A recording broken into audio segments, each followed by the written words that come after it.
নির্বাচিত হতেই হবে কোনো না কোনো সুকর্মের দৌলতে।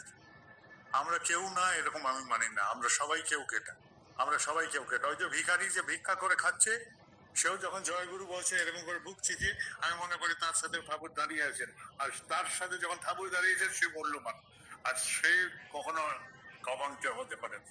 তাহলে আমরা কেউ অপঙ্ক্তিও নেই, আমরা সবাই সমর্থবান, সবাই কৌশলী, সবাই দক্ষ এবং চিন্তাতে বিস্তার করার ক্ষমতা রাখি।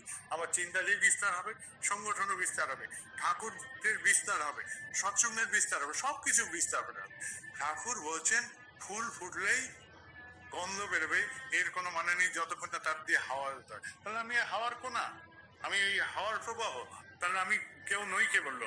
হাওয়াকে না হয় দেখাই যায় না। এখানে কথা হচ্ছিল যে আমরা কেউ নই, সব ঠাকুর করেছে, সব আমি মেনে নিচ্ছি, কিন্তু আমি সেই হাওয়া, সেই পবনের ঝোঁকা, সেই পবনের মুক্ত প্রবাহ, যে এই প্রবাহকে ঠাকুরকে বিস্তারে নিয়ে যেতে পারে, ঠাকুরের সমস্ত বার্তা। কেউ দেখবে না ঠাকুরকে, দেখবে কেবল কিন্তু আমাকে। আমি কিভাবে প্রকাশ করছি, আমার আচরণ দিয়ে, ব্যবহার দিয়ে, কথা দিয়ে, তাই দেখবে, আর কিছু দেখার দরকার নেই। তাই আমি সবাইকে আজ বলি যে এই পোশাকের আড়ালে থাকবেন না। এই পোশাকটা বলছে আমি জয়গুরু পার্টি, মুখে যদি বলেন জয়গুরু, হ্যালো হয়ে গেল জয়গুরু। এই দুটো যদি ধাঁচা খুলে দেওয়া যায়, আমি যে পোশাকে থাকি, স্বাভাবিক সাধারণ নিত্য পোশাকে যদি থাকি, যদি মানুষ চিনে যায় যে তুমি বেটা একটা অন্য কিছু মানুষ আমাদের মধ্যে এসছো, তাহলে বুঝবেন যে আপনার মধ্যে দিয়ে ঠাকুর প্রকাশ পাচ্ছে। এটাই হচ্ছে প্রমাণ, এটাই প্রমাণ। আর কিছু না। গামছা পরে থাকেন, লুঙ্গি পরে থাকেন, ধুতি পরে থাকেন, কি পায়জামায় থাকেন, কি জিন্সে থাকেন, আমার যায় আসে না, কিন্তু প্রকাশটা যদি কেউ টের পেয়ে যায় যে তুমি ভাই তো একটু অন্যরকম মানুষ দেখছে, এইটা যদি তার মনে থেকে যায়, তাহলে বুঝবেন যে আপনার দিয়ে ঠাকুর প্রকাশ হচ্ছে। ঠিক আছে? স্বাভাবিকভাবে এখানে কথা উঠল নাম জপ নিয়ে। নাম জপ কেন হয় না?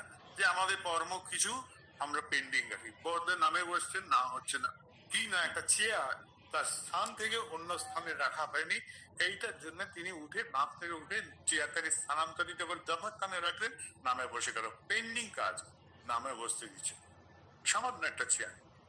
এর ঘটনা বললাম। তাহলে আমাদের কত রকম পেন্ডিং কাজ থাকে, যতগুলো পেন্ডিং কাজ আছে সেগুলো লিখুন, আর যেগুলো করবেন মনস্থ করেছি করা যদি সম্ভব হয় করে ফেলেন। ঠিক আছে? এটাই গল্প। শান্তি চাই জীবনে, আমরা সবাই শান্তি থাকতে চাই। শান্তি মানে যেটা আমাদের মনের অস্বস্তির কারণ, সেটাকে নিরসনের জন্য যা যা চেষ্টা করো সেটাই করতে হবে, করে ফেললে হয়ে যাবে শান্তি। ওই কর্মটাই শান্তি। আর যেটা আমার ক্ষমতার বাইরে যেতে দাও, সুবিধার সুস্থ থাকতে চাপ, তাহলে মনটাকে শরীরের থেকে বাইরে করে দাও, তাহলে এই অন্য কিছু দিয়ে চিন্তায় থাকো, আর শরীরের চিকিৎসা করাও, সুস্থ থাকবে। এটাই হচ্ছে সহজ নিয়ম। ঠিক আছে? কাউকে ভালোবাসো, এমন ভাবে ভালোবাসো তাহলে তার তৃপ্তির কারণ হয়ে ওঠো। এটাই, এই যে তাকে ভালোবাসতে পারছো এটাই যোগ। আর এই যে কাউকে তৃপ্তি দেওয়ার জন্য চেষ্টা করছো, সেটাই হচ্ছে প্রেম। সহজ গল্প। সাধনা টাধনা এত বছর জানি না, সম্পন্ন যেটা করার জন্য বিহিত চেষ্টা করছো সেটাই হচ্ছে সাধনা।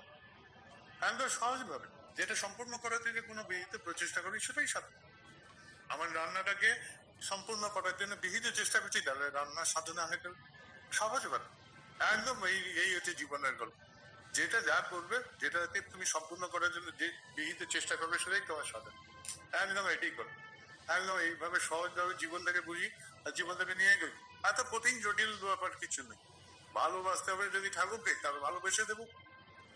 আমি তো এটাই বলি, ভালোবাসতে গেলে যদি তোমাকে ভালোবাসতে সব হয়ে যাবে, তাহলে তোমাকে ভালোবেসে দেবো। গল্প আর কিছু নেই। এটি যদি সহজ গল্প হয়ে থাকে, তাহলে এটি আমার নির্বাচনের যদি সময় আসে, তাহলে আমি নির্বাচন করে নেবো তোমাকে।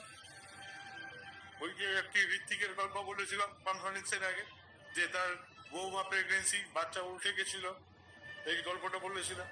সে ঋত্বিক চয়েস করলো কি, সে ঠাকুরের কাছে যাবে না বৌমার পাশে দাঁড়িয়ে থাকবে। সে ভাবল না ঠাকুরের কাছে যাই, সে বেরিয়ে পড়ে ঠাকুরের কাছে। তার ছেলে তাকে গঞ্জনা দিবে, বউ তাকে গঞ্জনা দিবে, সে কারোর কথা না শুনে বেরিয়ে পড়লো ঠাকুরের কাছে। সন্ধ্যেবেলা যখন ফিরলো, তখন নর্মাল ডেলিভারি হয়ে গেছে, বা ছেলে পায়ে পড়ে কাঁদছে, বাবা আমার অন্যায় হয়ে গেছে, এটা বলাতেই হয়। তাই হবে, বারবার এটা হবে। আর তাকে পরীক্ষা দিতে হলে তিনি বারবার পাস করবে, কেননা আমরাই ফেল করবো।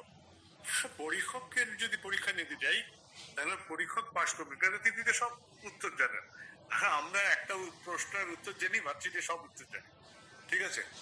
একটা জীবন